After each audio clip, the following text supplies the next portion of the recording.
si tú sola en la cama te toca. ভাই খালি হাড়ে আছেন কিছু কোনো না। শ্বশুর কথা, আপনি আমার শ্বশুর লাগে, আপনার সাথে আমি কি কথা বলতে পারি? না জামাই এরকম ভাবলে তো হবে না, তুমি আমাকে বন্ধু ভেবে সবকিছু বলতে পারো। তাই নাকি ফাদার? এর ওদের মধ্যে তো অনেকক্ষণ থেকে ঘুরতেছি, তাহলে একটা ব্যানসন সিগারেট দেন, তাই মাথাটা ঠান্ডা হোক। হুকা জামাই শ্বশুরের কাছে কেউ সিগারেট চায়? তোমাকে আমার কথাটাও বলাই ভুল রেখি, চলো।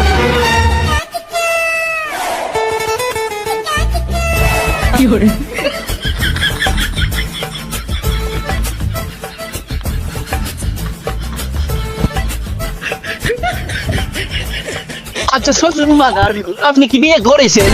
তোর হুকা জামাই, আমি যদি বিয়ে না করলাম তুই জামাই হলে কেমনে? আচ্ছা কাকে বিয়ে করছেন আপনি? আরে তোর শাশুড়িকে বিয়ে করছি রে, তোর শাশুড়িকে।